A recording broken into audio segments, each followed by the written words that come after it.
As Joseph traveled with the Ishmaelites in their caravan, he must have felt very sad.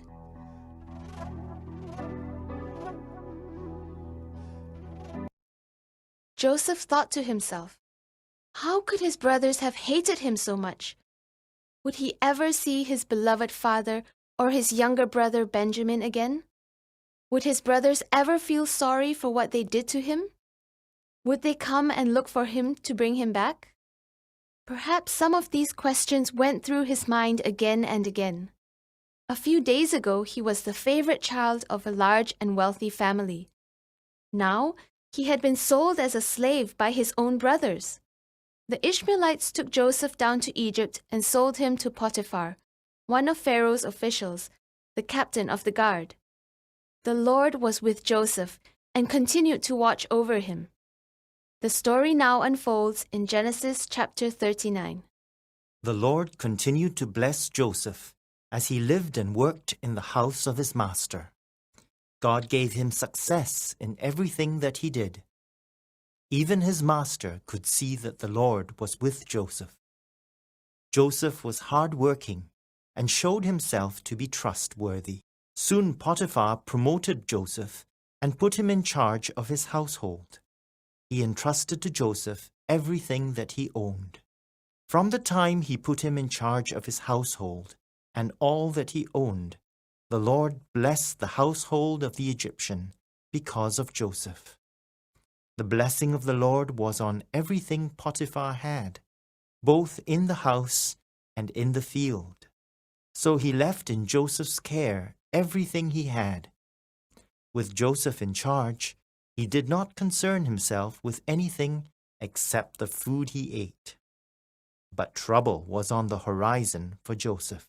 Now Joseph was a well-built and handsome young man, and because he was in charge of Potiphar's household, soon he was noticed even by his master's wife, and she called to him, Joseph, come over here. Come to bed with me.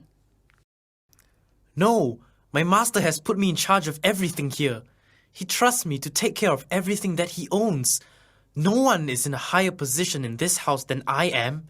He has not held back anything from me, except you, because you are his wife.